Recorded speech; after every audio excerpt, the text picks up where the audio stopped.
आप भी कक्षा 10वीं के छात्र और अभी 2024 में बोर्ड एग्जाम देने वाले हैं, तो ये वीडियो आपके लिए सबसे ज्यादा इंपॉर्टेंट होने वाला है। क्योंकि मुझे पता है कि आपको किसी विषय का टेंशन हो चाहे ना हो, लेकिन गणित का आपको टेंशन बना रहता है। क्योंकि गणित जिसमें कितना भी पढ़ेंगे आपको कम ही लगेगा। तो स्टूडेंटों को क्या होता है, बहुविकल्पी प्रश्नों में प्रॉब्लम होता है। बहुत सारे स्टूडेंटों को क्या होता है, वर्णात्मक प्रश्न में यानी जो लॉन्ग प्रश्न आते हैं, शॉर्ट प्रश्न आते हैं, उसमें प्रॉब्लम होता है। तो किसी किसी को क्या होता है, स्पेशल चैप्टर में क्या होता है, प्रॉब्लम होता है। जैसे स्टूडेंट को त्रिकोणमिति के चैप्टर में प्रॉब्लम हो जाता है, तो किसी स्टूडेंट को क्या होता है, त्रिभुज नहीं समझ में आता है। क्या होता है, हर टाइप के स्टूडेंट होते हैं। लेकिन यहाँ पे देखिएगा, बहुविकल्पी जो प्रश्न होता है वो सभी चैप्टरों से पूछा जाता है। तो यहाँ पे बहुविकल्पी प्रश्न आपके लिए सबसे ज्यादा इंपॉर्टेंट होने वाला है। तो इस वीडियो को बिल्कुल आपको स्किप नहीं करना है, क्योंकि इस वीडियो में मैं पूरे चैप्टर का जितना भी आपका चैप्टर गणित में सबका मैं क्या करूंगा, 20 सबसे महत्वपूर्ण बहुविकल्पी प्रश्न बताऊंगा। अगर ये 20 प्रश्न देख लेते हैं तो बोर्ड परीक्षा 2024 में 100% यहीं से प्रश्न पूछा जाएगा। क्योंकि इस वीडियो में जो मैंने प्रश्न आपको बताया वो हर बारी लगातार उन प्रश्नों को पूछा गया और बिल्कुल उसी टाइप के प्रश्न क्या होते हैं, हर साल पूछे जाते हैं। तो मैं बता दूं कि किसी भी प्रश्न का उत्तर मैं सिर्फ टिक ही नहीं करूंगा, बिल्कुल मैं एक्सप्लेन करके एक एक प्रश्न का सोल्यूशन करके बताऊंगा। तो आपको क्या हो जाएगा, प्रश्न तैयार हो जाए और बोर्ड एग्जाम में इसमें से कोई भी प्रश्न आ जाएगा तो आप बिल्कुल क्या करेंगे, उसको सॉल्व कर लेंगे और आपको पूरा का पूरा नंबर मिलेगा। तो अगर आपका भी सपना है गणित में 70 में 70 नंबर पाने का, तो इस वीडियो को बिल्कुल स्किप नहीं करना है। तो चलिए स्टूडेंट इस वीडियो को स्टार्ट करते हैं। तो यहाँ पे देखिए आपको पहला प्रश्न दिखाई दे रहा होगा। पहला प्रश्न काफी इंपॉर्टेंट है। प्रश्न कह रहा है कि यदि 26 156 का लौसा आपका 156 है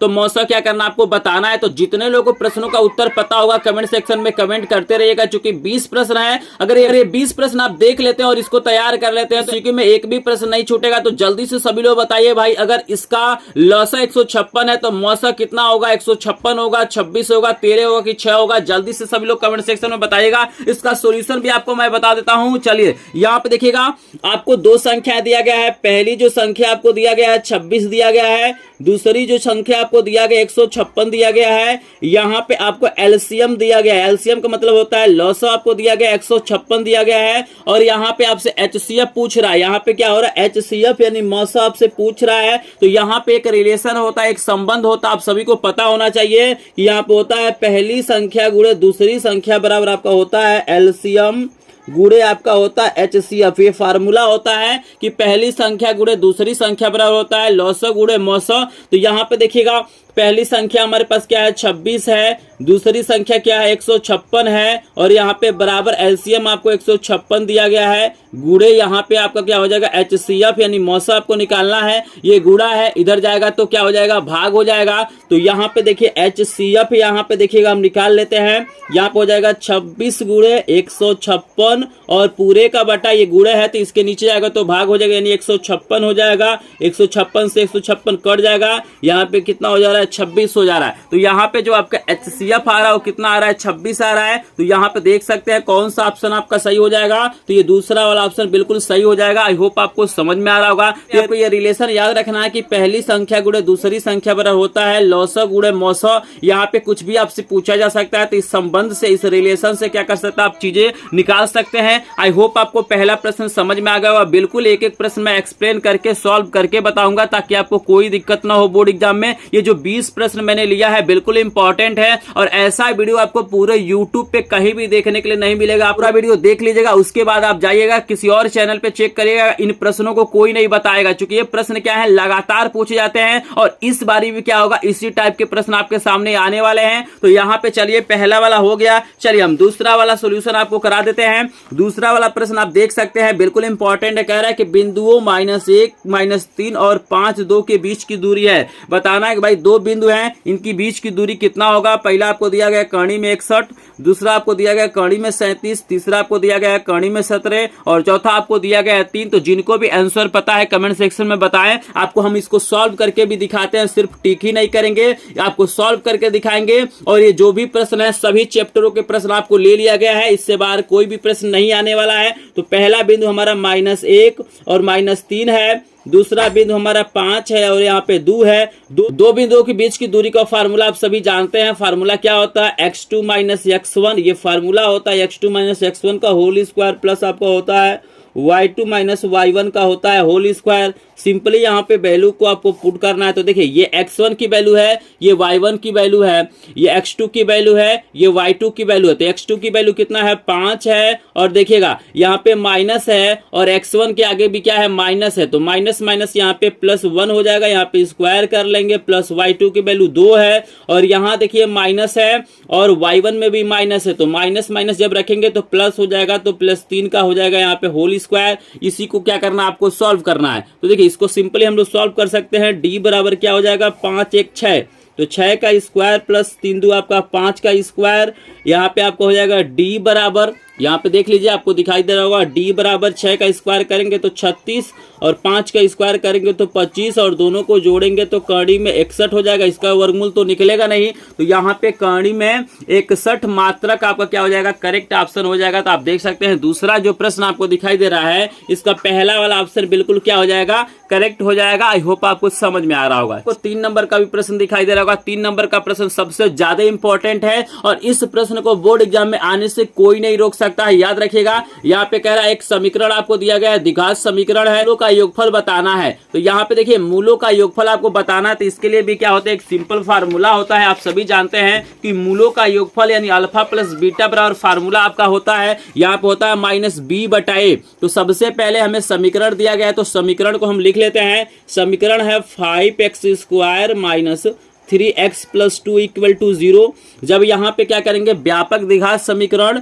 square plus bx plus c बराबर 0 से तुलना करेंगे तो a बराबर आपका 5 हो जाएगा, b बराबर यहाँ पे आपको -3 हो जाएगा और c बराबर यहाँ पे 2 हो जाएगा। जैसे x² के गुणांक को a कहते हैं, x के गुणांक को b कहते हैं और अचर पद को हम लोग c कहते हैं। अब हमें मूलों का योगफल निकालना है, तो अगर मान लेते हैं कि इसके 2 मूल अल्फा बीटा है तो अल्फा प्लस बीटा यही आपका योगफल हो जाएगा। फार्मूला होता है -b/a। तो सिंपल देखिए b की वैल्यू आपका -3 है और पहले से यहाँ पे माइनस है, तो माइनस माइनस प्लस हो जाएगा और a की वैल्यू आपको 5 दिया गया है, तो 3/5 आपका क्या हो जाएगा करेक्ट ऑप्शन। तो चलिए यहाँ पे ऑप्शन में चेक करते हैं कि भाई 3/5 दिया है कि नहीं दिया है। तो आप देख रहे हैं यहाँ पे पहला 3/5 है, दूसरा -3/5 है, तीसरा आपका 2/5 और चौथा -2/5 है। तो यहाँ पे पहला वाला ऑप्शन बिल्कुल करेक्ट हो जाएगा। आई होप आपको तीसरा प्रश्न भी समझ में आ गया होगा। अगर स्टूडेंट इस वीडियो को पूरा का पूरा वॉच कर लेते हैं ना तो आपको गणित बहुत ही आसान लगेगा और बिल्कुल आपको मजा आने वाला है, क्योंकि एक एक प्रश्न को मैं एक्सप्लेन करके बताऊंगा। आप इस चैप्टर को पढ़े हो चाहे न पढ़े उससे कोई मतलब नहीं है, आपको प्रश्न समझ में आएगा और आप देखिएगा वीडियो को अभी लास्ट तक देखेंगे तो आपको वाकई में बहुत मजा आने वाला है। तो चलिए अगला प्रश्न आपको बताते हैं। तो यहाँ पे देखिए आपको 4 नंबर का प्रश्न दिखाई दे रहा है। 4 नंबर का भी प्रश्न काफी इंपॉर्टेंट है। प्रश्न कह रहा है कि बिंदु 3 4 की y से दूरी आपको बताना है। देखिए ये बहुत सिंपल सवाल होता है। आपको यहाँ पे कुछ तरीका आपको याद रखना है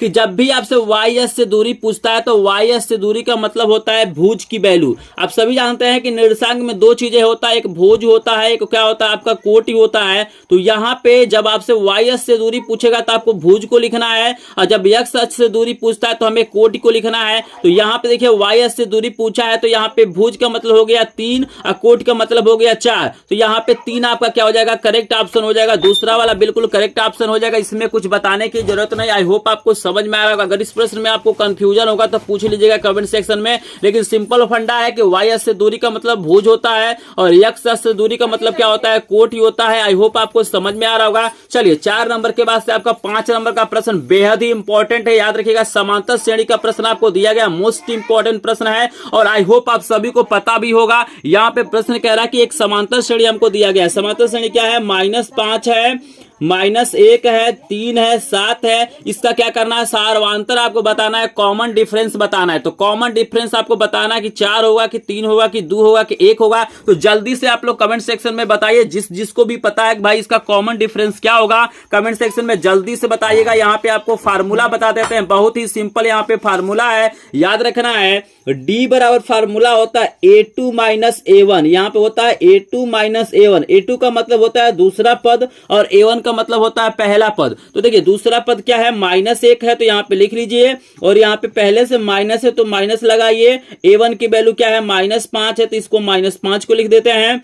d बराबर यहाँ पे देखिए -1 और माइनस माइनस +5 हो जाएगा और 5 में से 1 घटाएंगे तो आपका क्या हो जाएगा +4 हो जाएगा। तो 4 इसका क्या हो जाएगा कॉमन डिफरेंस हो जाएगा। इसका मतलब है कि पहला वाला ऑप्शन बिल्कुल करेक्ट हो जाएगा। आई होप आपको समझ में आ रहा होगा। तो इसको याद रखिएगा, बोर्ड एग्जाम में पूछा जाएगा, सार्वंतर आपसे पूछा जाएगा, तो यहाँ पे फार्मूला याद रखना है कि दूसरे वाले में से पहले वाले को आपको घटाना है, पहले वाले में से दूसरे वाले को नहीं घटाना, इस बात को याद रखिएगा। चलिए, बेहद इंपॉर्टेंट प्रश्न आपके सामने आ गया प्रायिकता चैप्टर से। देखिएगा, मोस्ट इंपॉर्टेंट प्रश्न आ गया बोर्ड एग्जाम 2024 में, बिल्कुल ये प्रश्न आने वाला है, तो बिल्कुल इसको ध्यान से देखिएगा। प्रश्न क्या कह रहा है भैया, यहाँ पे कह रहा है कि पासे को एक बार फेंकने पर सम संख्या प्राप्त होने की प्रायिकता क्या होगी। देखिएगा, एक पासा है, लूडो आप लोग खेले होंगे तो उसमें आप सभी जानते हैं कि 1 से 6 तक का नंबर होता है। तो कह रहा है एक बार पासा का अगर फेंका जाता है तो क्या संभावना है कि वो संख्या सम संख्या प्राप्त होगी। तो आप सभी जानते हैं कि वहां पे नंबर होता है, 1 होता है, 2 होता है, 3 होता है, 4 होता है, 5 होता है, 6 होता है, 6 तक का नंबर होता है।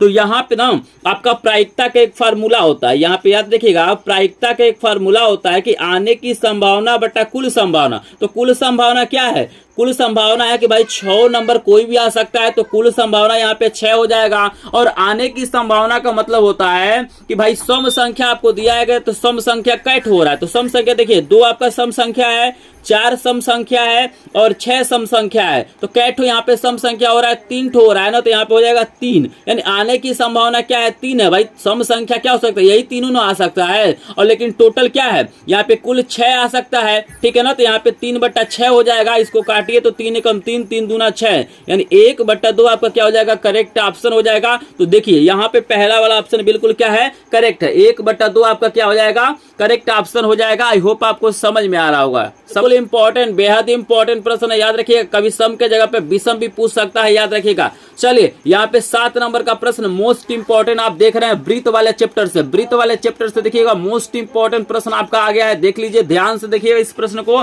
और बेहद ही इंपॉर्टेंट प्रश्न है, और ये प्रश्न भी बिल्कुल आपसे पूछा जाएगा, यानी जो भी प्रश्न मैं आपको बता रहा हूं बिल्कुल उसको ध्यान से देखना है, क्योंकि ये प्रश्न क्या होंगे आपके बोर्ड एग्जामों में पूछे जाएंगे, इनको कोई नहीं रोक सकता है। हर साल क्या होता है, इन प्रश्नों को पूछा जाता है, तो प्रश्न को ध्यान से देखिएगा। प्रश्न कह रहा है कि 5 सेंटीमीटर त्रिज्या के वृत्त पर उसके केंद्र से 13 सेंटीमीटर दूर स्थित एक बिंदु से खींची गई स्पर्श रेखा की लंबाई आपको बताना है कि 4 सेंटीमीटर होगा, 8 सेंटीमीटर होगा, 12 सेंटीमीटर होगा, 16 सेंटीमीटर होगा। तो यहाँ पे हम फिगर को सबसे पहले बना लेते हैं। तो यहाँ पे हमारे सामने क्या है स्टूडेंट, यहाँ पे एक वृत्त है, तो ये मान लेते हैं हमारे पास एक वृत्त, इसका केंद्र है, और केंद्र से यहाँ पे आपको क्या करना है, 13 सेंटीमीटर दूरी पे, 13 सेंटीमीटर दूरी पे कोई बिंदु मान लीजिए P लेना है। यहाँ पे आपका क्या है, ये त्रिज्या है, त्रिज्या की लंबाई आपको 5 सेंटीमीटर दिया गया है, और यहाँ पे एक स्पर्श रेखा की रचना करना है। तो ये हमारा क्या हो गया, स्पर्श रेखा हो गया।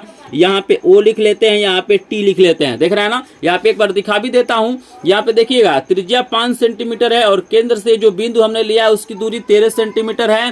तो यहाँ पे क्या करना है, PT की लंबाई आपको बताना है, जो स्पर्श रेखा PT है इसी की लंबाई आपको बताना है। तो देखिए, बहुत ही शानदार प्रश्न है। कंसेप्ट आपको याद रखना है कि स्पर्श रेखा, ये जो स्पर्श रेखा और त्रिज्या के बीच में जो कोण बनता है 90 अंश का बनता है। तो यहाँ पे हमारा एक समकोण त्रिभुज बन रहा है, और यहाँ पे 90 अंश के सामने की भुजा कर्ण होती है। तो कर्ण तो हमसे पूछ नहीं रहा है, कर्ण के अलावा कोई और भुजा पूछ रहा है। तो यहाँ पे लिखिएगा PT बराबर, यहाँ पे कर्ण में से आपको घटा लेना स्क्वायर करके, PT बराबर हो जाएगा OP का स्क्वायर माइनस यहाँ पे हो जाएगा OT का स्क्वायर। क्योंकि समकोण त्रिभुज है तो पाइथागोरस में यहाँ पे लागू होगा। यहाँ पे देखिएगा सिंपल, यहाँ पे हो जाएगा PT बराबर, देखिएगा PT बराबर OP की वैल्यू आपको 13 दिया है, तो 13 का स्क्वायर और माइनस यहाँ पे क्या हो जाएगा 5 का स्क्वायर। तो यहाँ पे इसको हम लोग क्या करते हैं, सॉल्व करते हैं। तो यहाँ पे हो जाएगा PT बराबर 13 का स्क्वायर हो जाएगा 169 और माइनस इसका हो जाएगा 25, और जब इसको घटाएंगे ना तो आपको आई थिंक 144 आता है। ये कितना आता है 144, और 144 जो वर्गमूल होता है 12 का होता है। तो यहाँ पे जो स्पर्श रेखा PT है इसकी जो लंबाई आपका कितना हो जा रहा है, यहाँ पे 12 आ जा रहा है। आई होप आपको समझ में आ रहा होगा। तो चलिए ऑप्शन में हम लोग क्या करते हैं, टिक कर लेते हैं भाई। यहाँ पे ऑप्शन में कौन सा ऑप्शन सही हो जाएगा, तो आप लोग देख सकते हैं कि 12 सेंटीमीटर तीसरा है, तो ये हमारा क्या हो जाएगा, करेक्ट ऑप्शन हो जाएगा। तो यहाँ पे मैंने आपको 7 प्रश्न बता दिया, कुल 20 प्रश्न बताऊंगा। अगर ये 20 प्रश्न देख लेते हैं तो गणित में मजा भी आएगा, और आपको लगेगा कि वाकई में गणित क्या है, बहुत आसान है। अगर सभी विषयों को बिल्कुल इसी तरह से आसानी से समझना तो हमारे चैनल को सब्सक्राइब करिएगा, PDF नोट के लिए हमारे ग्रुप को ज्वाइन करिएगा। यहाँ पे मैं बता दूं कि मैं डेली लाइव क्लास के माध्यम से बोर्ड एग्जाम की तैयारी कराता हूँ सभी विषयों का। तो आप लोग चैनल पे नए होंगे तो चैनल को सब्सक्राइब जरूर करिएगा। वीडियो पसंद आएगा तो अधिक से अधिक अपने फ्रेंडों के साथ शेयर करिए ताकि सभी को लाभ हो जाए, क्योंकि ऐसा वीडियो आपको पूरे यूट्यूब पे कहीं भी देखने के लिए नहीं मिलेगा। बहुत सारे लोग क्या करते हैं, वीडियो बनाते हैं एमसीक्यू, लेकिन सिर्फ टिक लगा देते हैं, वो समझाते नहीं है। लेकिन इस चैनल पे जो भी एमसीक्यू बताया जाता है बिल्कुल आपको एक्सप्लेन करके बताया जाता है। तो चलिए आपके सामने अगला प्रश्न लेके आते हैं, लेकिन लाइक जरूर करेगा क्योंकि इस वीडियो को बनाने में काफी समय लगा है और काफी एफोर्ट करना पड़ा है। आपको अगला प्रश्न 8 नंबर का प्रश्न दिखाई दे रहा है, कह रहा है काफी इंपॉर्टेंट प्रश्न है। कह रहा है कि बिंदु 3, 4 की मूल बिंदु से दूर आपको बताना है। तो मूल बिंदु आप सभी जानते हैं कि मूल बिंदु का निशान क्या होता है, 0 0 होता है। तो यहाँ पे पहला ऑप्शन में आपको 6 दिया गया है, मतलब यहाँ पे मात्रक या इकाई देता है। जब भी आपको दूरी देता है तो यहाँ पे मात्रक या इकाई देता है। तो आपको पूछ रहे भैया 6 मात्रक होगा, 5 मात्रक होगा, 4 मात्रक होगा, 3 मात्रक होगा। तो जल्दी से सभी लोग कमेंट सेक्शन में बताइए। आपको हम क्या करते हैं, प्रश्न को सॉल्व करके दिखाते हैं। तो यहाँ पे याद रखिए, एक सिंपल आपको फार्मूला याद रखना है कि जब भी एक बिंदु मूल बिंदु होता है और एक बिंदु आपको दिया रहता है तो यहाँ पे d बराबर जो फार्मूला होता है ना, सिंपल फार्मूला होता है कि x का स्क्वायर प्लस क्या होता है, y का स्क्वायर। x का मतलब भुज है और y का मतलब कोटि है। तो आप देख रहे हैं कि भुज आपको कितना दिया गया है, 3 दिया गया है। तो 3 का स्क्वायर प्लस y की वैल्यू यानी कोटि आपको दिया गया है 4, तो 4 का स्क्वायर। यहाँ पे जब स्क्वायर करेंगे तो आपका 9 हो जाएगा, ये 16 हो जाएगा। और 16 9 आप सभी को पता है कि कितना होता है, 25 होता है। और 25 का वर्गमूल निकालेंगे तो आपका 5 हो जाएगा, यानी 5 मात्रक आपका क्या हो जाएगा, करेक्ट ऑप्शन हो जाएगा। आई होप आपको ये भी प्रश्न समझ में आ रहा होगा। सिंपल ये फार्मूला है, याद रखिएगा। एक बिंदु मूल बिंदु होगा ना तो आप इस फार्मूले को डायरेक्ट यूज कर सकते हैं। आप चाहें तो x2 - x1 का whole square plus y2 - y1 का होल स्क्वायर से लगाएंगे तब भी आ जाएगा। लेकिन वहां पे एक बिंदु 0 0 है तो कोई मतलब नहीं, आप इसका प्रयोग कर सकते हैं। तो आपको दूसरा वाला ऑप्शन बिल्कुल करेक्ट हो जाएगा। आई होप आपको समझ में आ रहा होगा। किसी तरह का डाउट होगा तो आप कमेंट सेक्शन में कमेंट कर दीजिएगा, लाइव क्लास में उसका सोल्यूशन मैं करा दूंगा। चलिए यहाँ पे 9 नंबर का प्रश्न भी आपको दिखा देते हैं। 9 नंबर का भी प्रश्न बेहद इंपॉर्टेंट है। आपको ये दिया गया है, सांख्यिकी चैप्टर से दिया गया है। प्रश्न कह रहा है कि 1 से 10 तक की धनात्मक संख्याओं का समांतर माध्य होगा। पहला आपको 2 दिया गया है, दूसरा आपको 4 दिया गया है, तीसरा आपको 6 दिया गया है और चौथा आपको 5 दिया गया है। तो जिनको जिनको पता है जल्दी से कमेंट करें कि भाई 1 से लेके 10 तक की धनात्मक सम संख्याओं का समांतर माध्य कितना होगा। तो यहाँ पे मैं बता दूं कि समांतर माध्य का फार्मूला होता है कुल पदों का योग बटे पदों की संख्या। तो यहाँ पे हमें 1 से लेके 10 तक की सम संख्या लेना है। तो सम संख्या क्या हो जाएंगी, 2 हो जाएगा, 4 हो जाएगा, 6 हो जाएगा, 8 हो जाएगा और यहाँ पे 10 हो जाएगा। तो यहाँ पे समांतर माध्य बराबर होता है कुल पदों का योग, यानी सबको आपको जोड़ना है। तो सबको जोड़ेंगे तो आपका 30 आएगा और पदों की संख्या कितना है, 1 2 3 4 5 गो पद है तो 5 हो जाएगा और 5 6 के 30 होता है, यानी समांतर माध्य कितना हो जाएगा, 6 हो जाएगा। ये सिंपल फार्मूला होता है। समांतर माध्य बराबर होता है कुल पदों का योग बटे पदों की संख्या। तो कुल पदों को जब जोड़ेंगे तो 30 होगा और कुल संख्या कितना है, 5 है, भाग करेंगे तो 6 हो जाएगा, यानी तीसरा वाला ऑप्शन बिल्कुल करेक्ट हो जाएगा। आई होप आपको समझ में आ रहा होगा। चलिए अगला प्रश्न आपको दिया गया है, बेहद ही इंपॉर्टेंट प्रश्न है। ये आपसे प्रायिकता से प्रश्न लिया गया है।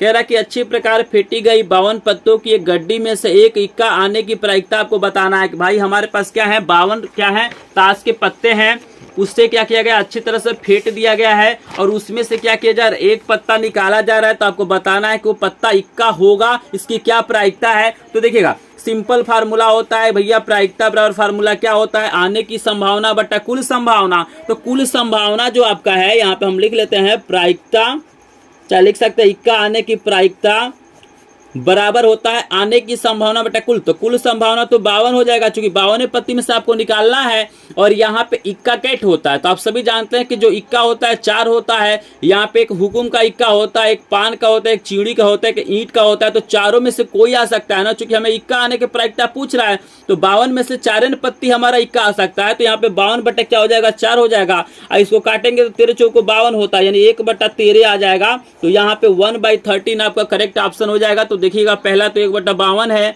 दूसरा आपका 48 है, तीसरा आपका 1/13 है और चौथा 52 है। तो तीसरा वाला ऑप्शन बिल्कुल क्या हो जाएगा, करेक्ट हो जाएगा। आई होप आपको समझ में आ रहा होगा। चलिए अगला प्रश्न कराते हैं। लेकिन जो लोग वीडियो को लाइक नहीं किए होंगे लाइक करेंगे, चैनल पे यदि नए होंगे तो चैनल को सब्सक्राइब करेंगे, क्योंकि एकमात्र चैनल है जो बिल्कुल फ्री में आपको लाइव क्लास के माध्यम से, PDF नोट के माध्यम से बोर्ड एग्जाम की तैयारी कराता है, ताकि आपको पूरा का पूरा नंबर मिल सके। तो चलिए 11 नंबर का प्रश्न भी आपको दिखाई दे रहा, मोस्ट इंपोर्टेंट प्रश्न है। कह रहा है कि 21 सेंटीमीटर त्रिज्या वाले वृत्त के किसी चाप द्वारा केंद्र पे बना कोण क्या है, 60 अंश है। तो चाप की लंबाई क्या करना आपको बताना है। आपको 4 ऑप्शन दिया गया है। पहला ऑप्शन आपको दिया गया है 7 सेंटीमीटर, दूसरा आपको दिया गया है 14 सेंटीमीटर, तीसरा आपको दिया गया 21 सेंटीमीटर और चौथा आपको दिया गया है 22 सेंटीमीटर। देखिए त्रिज्या 21 सेंटीमीटर है, तो हम सबसे पहले लिख लेते हैं चीजों को। तो यहाँ पे हम लिख लेते हैं कि आर की वैल्यू हमें कितना दिया गया, 21 सेंटीमीटर दिया गया है, और जो थीटा कोण की वैल्यू दिया गया है 60 सेंटीमीटर। चाप की लंबाई यानी एल की वैल्यू आपसे पूछ रहा है, तो इसके लिए सिंपल फार्मूला होता है,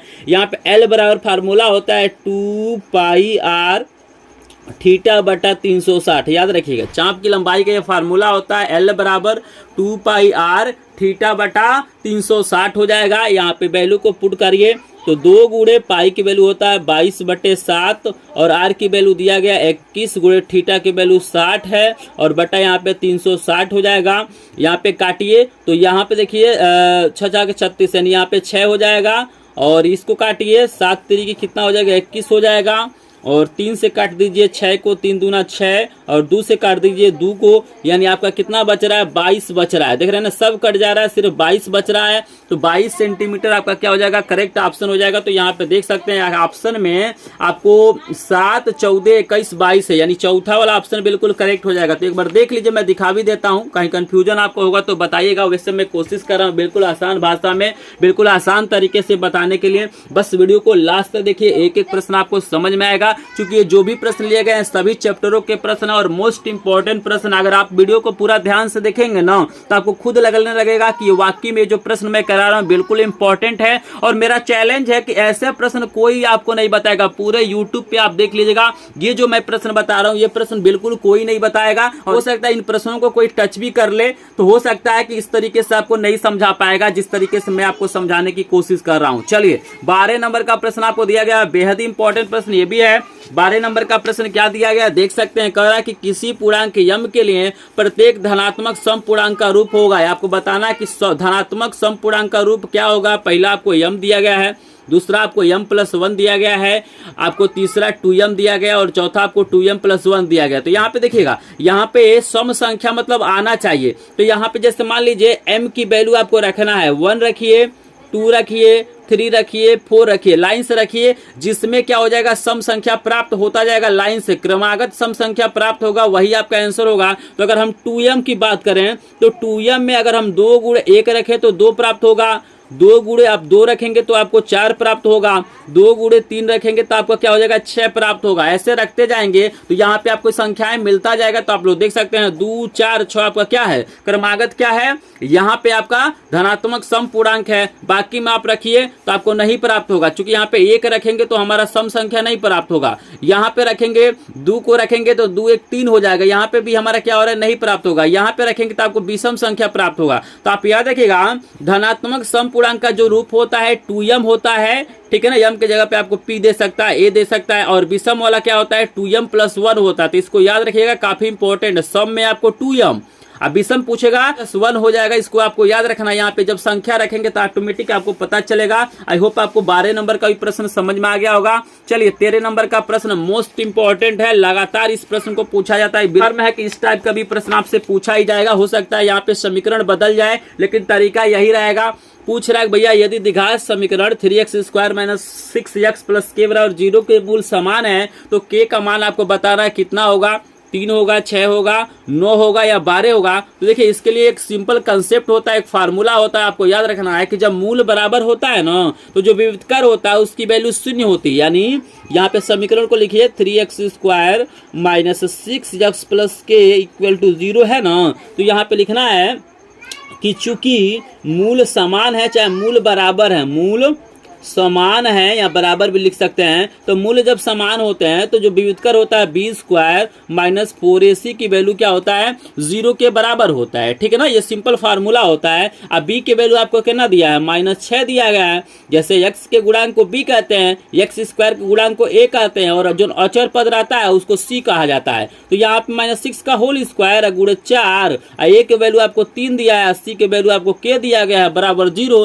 सिंपल इसी को आपको हल करना है। तो 6 का स्क्वायर 36 हो जाएगा और 4 3 12 है, के हो जाएगा बराबर 0। पक्षांतर करिएगा तो आपका हो जाएगा 12 के बराबर आपका हो जाएगा 36 और 12 गुणा है तो इधर जाएगा तो भाग होगा। के बराबर आपका कितना हो जाएगा 36/12 और 12 3 आपका होता है 36, तो 3 आपका क्या हो जाएगा करेक्ट ऑप्शन हो जाएगा। तो देख लीजिए बहुत शानदार प्रश्न है, वेरी वेरी इंपॉर्टेंट प्रश्न है, बोर्ड एग्जाम 2024 में प्रश्न आएगा। हो सकता है यहाँ पे समीकरण को बदल दे लेकिन एक क्वेश्चन जरूर पूछा जाएगा। तो सिंपल तरीका आपको याद रखना है कि जब भी मूल बराबर या समान देता है तो इसकी वैल्यू आपको 0 करना है और सिंपल वैल्यू को पुट करेंगे। यहाँ पे कहीं p का मान पूछ देता है, कहीं a का मान पूछ देता है, कहीं b का मान पूछ देता है, कहीं m का मान पूछ देता है। तो तरीका यही होता है। आई होप आपको ये प्रश्न समझ में आ गया होगा। तो चलिए 3 देखते हैं है का ऑप्शन में। तो देखिए 3 हमारा क्या है, पहला वाला ऑप्शन वहां क्या है करेक्ट है। आई होप आपको समझ में आ रहा होगा। तो जल्दी से अगर आपको प्रश्न समझ में आ रहा है तो वीडियो को लाइक करिए, थोड़ा हमारा सपोर्ट करिए, चूंकि चैनल नया है,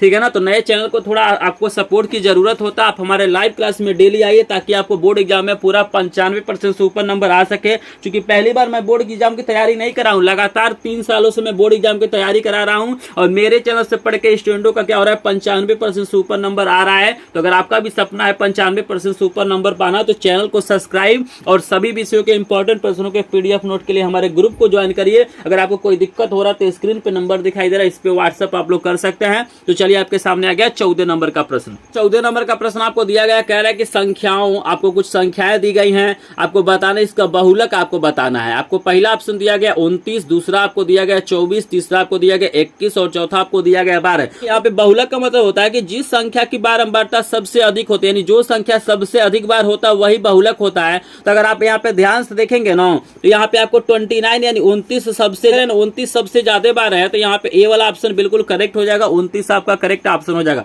चलिए आपको 15 नंबर का प्रश्न काफी इंपॉर्टेंट है। प्रश्न कह रहा है कि समांतर श्रेणी आपको दिया गया है, इसका 12वां पद आपको बताना है कि 50 होगा कि 40 होगा कि 47 होगा कि इनमें से कोई नहीं होगा। तो चलिए 15 नंबर प्रश्न का भी आपको सोल्यूशन करा देते हैं। काफी इंपॉर्टेंट प्रश्न है, ये 2 नंबर में भी पूछा जा सकता है, याद रखिएगा काफी इंपॉर्टेंट है। आपको श्रेणी दिया गया है 2 7 12 कामा, ठीक है ना। 12वां पद आपसे पूछ रहा है तो यहाँ पे देखिएगा सबसे पहले प्रथम पद को ए से दिखाते हैं, ये आपको 2 दिया गया है और कॉमन डिफरेंस डी बराबर आपका होता है, दूसरे में से पहले को घटाना है तो 7 - 2 बराबर आपके 5 हो जाएगा।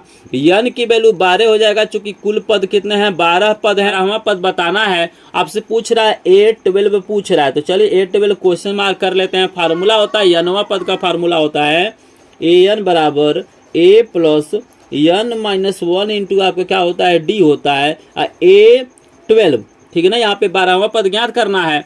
a के वैल्यू आपको दिया गया है 2 और n के वैल्यू आपका 12 - 1 और d के वैल्यू आपका 5 है। तो A12 बराबर आपका कितना हो जाएगा 2 प्लस 12 में से एक जगह 11 गुणे 5 तो 2 + 11 5 कितना होता है 55 और 55 2 कितना होता है 57 हो जाएगा। देखिएगा आपका सही आंसर क्या हो जाएगा 57। देख लीजिए मैं प्रश्न को एक बार दिखा भी देता हूं, ये पूरा तरीका होता है, ये फार्मूला होता है, इस फार्मूले को याद रखिएगा। इस पे आपको 2 नंबर का भी प्रश्न पूछा जा सकता है, इंपॉर्टेंट फार्मूला है और बिल्कुल इस सिलेबस में है आपके। तो यहाँ पे 57 आंसर आया है और देखिएगा ऑप्शन में कहीं 57 है का, तो देखिए 50 है 40 है 47 है, इनमें से कोई नहीं था। चौथा वाला करेक्ट होगा, इनमें से कोई नहीं क्या हो जाएगा करेक्ट ऑप्शन हो जाएगा। आप याद रखिएगा, इसको देख लीजिएगा, कहीं डाउट होगा तो बताइएगा। चलिए 16 नंबर का प्रश्न देखिएगा, काफी इंपॉर्टेंट है, पहला चैप्टर का प्रश्न है। वास्तविक संख्या का कह रहा है कि वह सबसे बड़ी संख्या क्या होगी जिससे 546 एवं 564 को विभाजित करने पर शेषफल 68 प्राप्त होता है।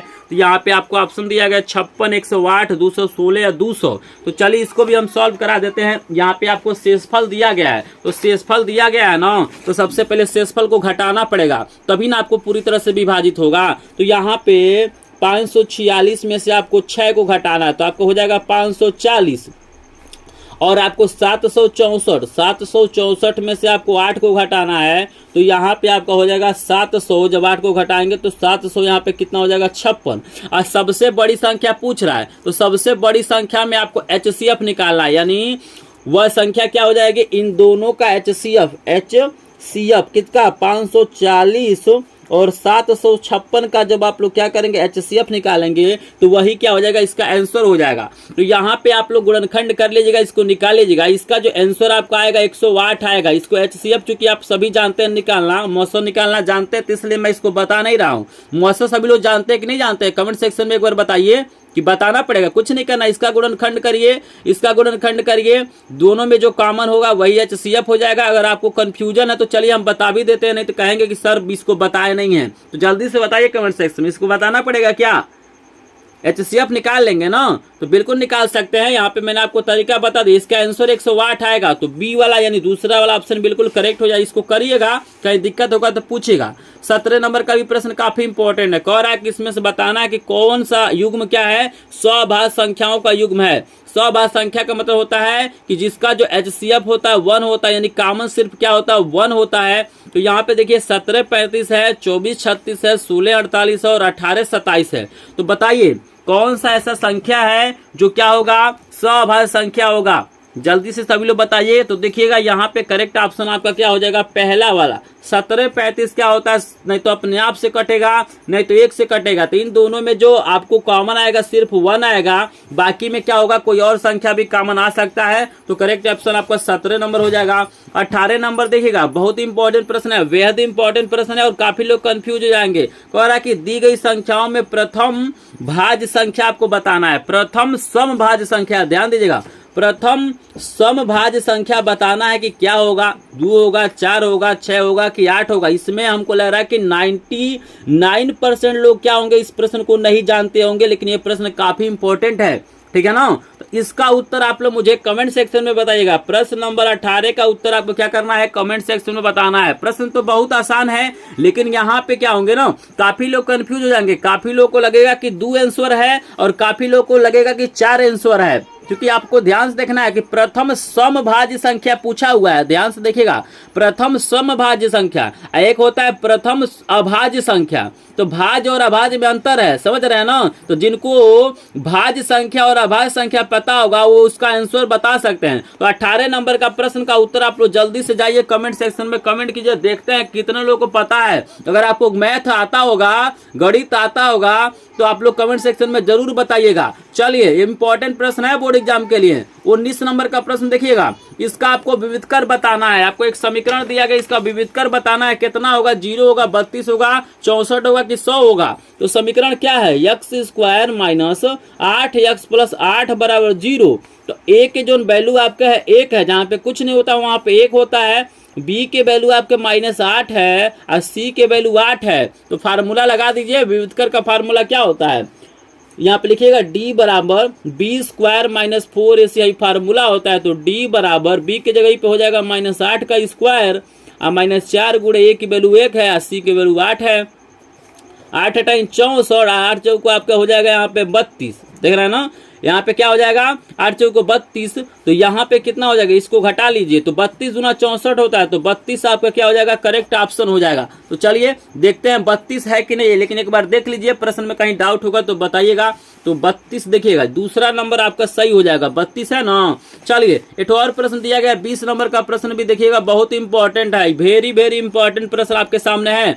कबो कबो आपको सिर्फ एक ही दे देता है और यहाँ पे 2 आपको दिया गया है, तो इन दोनों को जोड़ेंगे तो आपका 90 अंश होगा, इन दोनों को भी जोड़ेंगे तो 90 अंश होगा। तो इसका सिंपल तरीका होता है कि किसी एक को आपको बदल लेना है, तो लेकिन इसको हम सॉल्व भी करा देंगे, आपको छोड़ेंगे नहीं, इसको सॉल्व करके भी बताएंगे। तो चलिए यहाँ पे ऑप्शन दिया गया है 1 2 3 4। तो यहाँ पे देखिए सबसे पहले प्रश्न को लिख लेते हैं। आपको दिया गया है 10 20 अंश बटा आपको दिया गया है cot 70 अंश और प्लस यहाँ पे दिया गया है साइन 25 अंश बटा आपको दिया गया है cos 65 अंश। तो बहुत सिंपल सवाल है, किसी एक को बदलना है। जैसे देखिएगा 10 20 के जगह पे हम लोग क्या लिख सकते हैं, 90 अंश माइनस 70, नीचे वाला आप घटा लेना है। जैसे 90 में से 70 घटाएंगे तो 20 आ जाएगा और cot 70 को ऐसे ही छोड़ देना है और प्लस इसको भी लिख लीजिए साइन 90 अंश माइनस क्या हो जाएगा 65, नीचे वाला घटाइए, चूंकि 90 में से 65 घटाएंगे तो 25 आ जाएगा और यहाँ पे cos आपका क्या हो जाएगा 65, देख रहे हैं ना। तो यहाँ पे देखिएगा अब 10 90 अंश माइनस थीटा होता है cot थीटा और थीटा के जगह यहाँ पे 70 है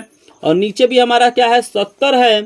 उसी प्रकार ये हो जाएगा साइन 90 अंश माइनस थीटा क्या हो जाएगा cos थीटा, यानी आपके हो जाएगा ये cos 65 अंश बटा आपका हो जाएगा cos 65 अंश, हाइयो कट जाएगा, हाइयो कट जाएगा, तो कटेगा तो इसकी वैल्यू 1 और इसकी भी वैल्यू 1 हो, तो 1 1 कितना हो जाएगा 2 हो जाएगा। देख लीजिए कभी कभी ना हाई अकेले आपसे पूछ देता है, तो अकेले जब पूछेगा तो इसकी वैल्यू 1 होता है, और यहाँ पे प्लस लिख दिया तो एक एक कितना हो जाएगा 2 हो जाएगा। तो यहाँ पे ऑप्शन देख लीजिए, ऑप्शन है आपका दूसरा वाला क्या हो जाएगा, करेक्ट ऑप्शन हो जाएगा। आपको सभी प्रश्न समझ में आ गए होंगे, तो यहाँ पे सभी चैप्टरों के जितने भी इंपॉर्टेंट एमसीक्यू थे, बहुविकल्पी प्रश्न थे, उसको मैंने करा दिया। तो यहाँ पे आप लोग 18 नंबर का जो प्रश्न है ना, इसको आप लोग कमेंट सेक्शन में जरूर बताइएगा। अगर वीडियो को आप लोग लास्ट तक देखे होंगे तो आपको प्रश्न समझ में आया होगा, वीडियो पसंद आया होगा, तो प्लीज क्या करिएगा, हमारे चैनल को सब्सक्राइब जरूर करिएगा और हमारे ग्रुप को भी ज्वाइन करेगा फ्री में सभी विषयों के इंपॉर्टेंट प्रश्नों के पीडीएफ नोट के लिए। आप लोग बताइए क्या आपको प्रश्न समझ में आया है कि नहीं समझ में आया है, वीडियो कैसा लगा है, अपनी राय आपका सजेशन जरूर दीजिएगा। तो चलिए मिलता है नेक्स्ट वीडियो में, तब तक के लिए आपका धन्यवाद।